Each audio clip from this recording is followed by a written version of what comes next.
Child reaches for a stove. Small hand. The heat is real. The burn is real. Blistering. Days of pain. She doesn't understand why her body hurts. She doesn't understand the concept of consequence. She only knows I touched something and now I exist in a way I didn't before. In a way I wish I didn't.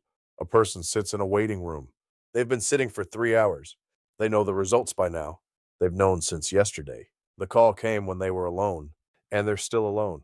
And they're still sitting, and their body is doing something interesting, something automatic, something called dread. It's biochemical. It's also real. An older man wakes at 3 in the morning. His hip joint has decided, without asking permission, that it will now express itself. There's a word for this. Arthritis. There's a word for what he feels. Pain. There's a word for what he's thinking. Why? Why does the simulation, if it is one, include this? That's what we're going to talk about today. Welcome back to the Existence Experiment. I'm Travis R. Barlow. You're in Season 2, Episode 16. We're called The Suffering. And I want to say at the outset, this episode is going to be heavier than most. We're not doing thought experiments for fun today. We're sitting with something that has broken people. Philosophers, theologians, ordinary people who have lived through extraordinary pain. If you need to skip this one, that's okay. If you need to come back to it later, that's okay too. The problem of evil is ancient. It predates the printing press, the scientific method, the internet. In its classical form, it goes like this. If God is all-powerful, he can prevent suffering. If God is all-knowing, he sees all suffering. If God is all good, he wants to prevent suffering. So why does suffering exist? It's a logical knot. 3 premises that seem airtight, 1 conclusion that seems unavoidable. Either God is not all-powerful, or not all-knowing, or not all-good. Or there is no God at all. Philosophers have been working on this for centuries. Theodicy is the word. It means justifying God in the face of evil. Some say suffering is the price of free will. Some say it's a test. Some say it's a mystery we'll understand in the afterlife. Some have given up and said the universe is fundamentally indifferent. Now we've introduced a new player into this very old argument. The simulator? If we are inside a simulation, we've got a new suspect. Not God, or maybe God, but with a different job description. A programmer, a designer, someone who wrote the physics, someone who chose to include pain. And suddenly the problem of evil becomes the problem of the simulator's ethics. Why would someone build a world that hurts? Let's start with the easy answer. Pain is useful.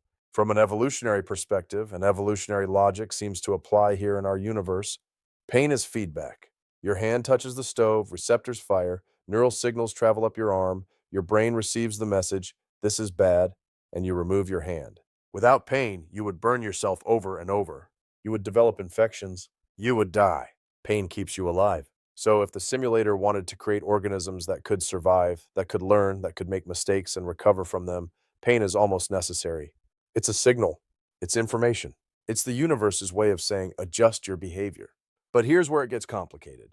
Because humans don't just suffer from acute pain. We suffer from chronic pain. We suffer from pain that serves no purpose. A kidney stone causes agony for days and then passes. The pain was pointless. It served no protective function. The damage was already done. The body is just experiencing it.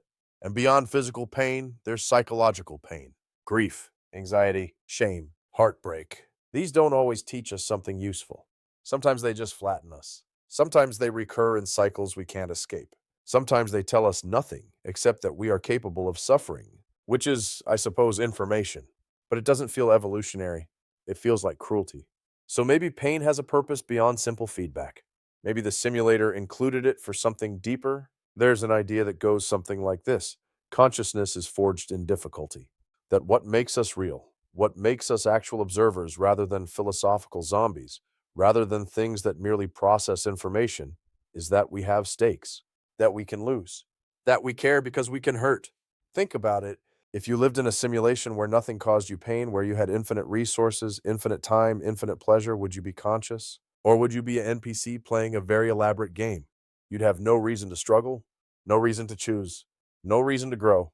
You'd be stuck in a loop, experiencing sensation but not choice. Suffering creates urgency. It creates the necessity of meaning making. If your life is at stake, you think about it. If your body breaks, you have to reckon with it. If you lose someone you love, you have to figure out who you are in relation to that loss. Suffering forces consciousness out of autopilot. We've talked before on this show about whether we're real observers in this simulation or whether we're effectively running automated scripts. In episode 11, we talked about dreams. In episode 14, we talked about memory. Well, maybe the answer to are we real is rooted in can we suffer? Because a true observer, a true consciousness, has to be able to care enough about something that its loss would break them. Otherwise, what are you observing for? This is the noble suffering argument, and it's elegant. It reconciles the existence of pain with the idea of a benevolent creator. The simulator didn't include pain out of malice, it included it out of respect. Because to be truly conscious, you have to be capable of truly suffering. But I should say, this is a hard argument to defend when you're in the middle of the actual suffering. Let me introduce a term, negative utilitarianism. It's a branch of ethics that says the worst thing a moral agent can do is create suffering. Not the best thing is to create happiness, though that's nice. The worst thing is to create unnecessary pain. A negative utilitarian would look at the problem of suffering and say, if the simulator is benevolent, its primary directive should be to minimize pain, not to maximize pleasure, not to create interesting experiences, to reduce suffering. Full stop. And by that standard, our universe fails catastrophically. We have cancer, we have cluster headaches, we have childbirth. We have the knowledge that everyone we love will die. We have the capacity to torture ourselves with memory and anticipation. We have consciousness, which seems almost designed to amplify pain. I know you're afraid of something next month. I know you're still thinking about something that hurt you years ago. I know you can imagine yourself suffering in ways you haven't yet experienced, and that imagining causes real suffering right now. A truly benevolent simulator, by negative utilitarian logic, would have made a universe where these things didn't exist, where pain was a gentle signal, not a hammer, where death wasn't a certainty hanging over everything, where the loss of a child wasn't possible. But maybe the simulator isn't a negative utilitarian. Maybe it has a different ethical framework altogether. Or maybe, and this is the uncomfortable part, maybe the negative utilitarian is right and the simulator isn't benevolent. Maybe it's just running the experiment. Here's another possibility. In episode 9, we talked about the purpose of the simulation. We asked, why run this at all? And one answer was for data, for information, for observation. What if suffering is a necessary component of that data collection?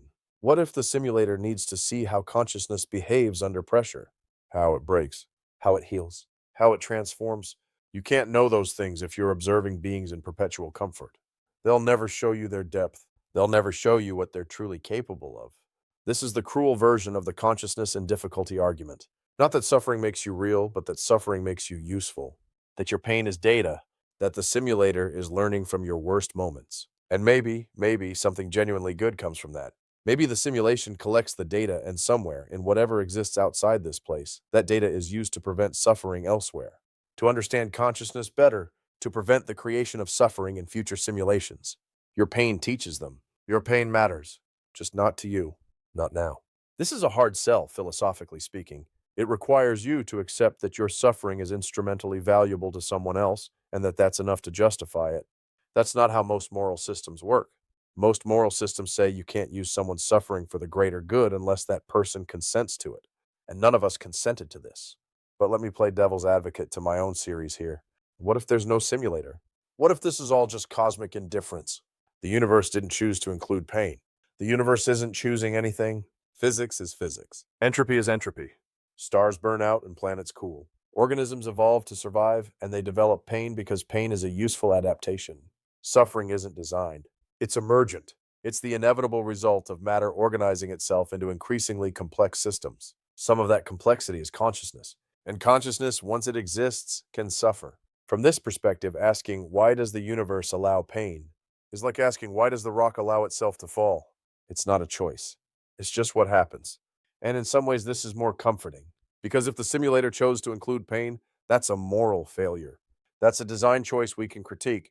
But if pain just emerges from the nature of existence itself, if it's not chosen but inevitable, then we're not dealing with a bad creator. We're dealing with the fundamental architecture of reality. And in that case, the question isn't, why does the simulator allow this? It's, what do we do with it now? Because here's the thing about suffering. Whether it's designed or emergent, whether it's meaningful or arbitrary, we still have to live in it. We still have to find ways to move through it. We still have to decide what it means to be conscious in a universe that includes pain. And maybe that's where the real work happens. Not in justifying the pain, but in deciding what we do with the fact of it. Here's what I've noticed. People don't usually become wise through pleasure. Wisdom comes from weathering, from breaking and being put back together differently, from sitting with loss until you understand something about yourself you didn't before. I'm not saying suffering is good. I'm not saying that everyone who suffers learns something valuable. Some people just suffer and then die. Some people suffer and become bitter and small. That's real too. The suffering doesn't always transform, but sometimes it does. Sometimes someone gets cancer and becomes gentler. Sometimes someone loses everything and learns what actually matters to them. Sometimes someone's body fails them and they discover what they're capable of mentally. Sometimes someone experiences real grief and it opens them up to compassion they didn't have before. This doesn't make the suffering retroactively good. It doesn't justify the pain. But it suggests that consciousness has a capacity that the simulator, if it exists, maybe did intend. The capacity to transform suffering into meaning, to take the raw material of pain and build something with it. Art comes from suffering. Empathy comes from suffering. Every meaningful human connection is built partly on the shared knowledge that we are all capable of breaking. We all know what loss feels like. We all know what it means to be afraid. Maybe that's not nothing.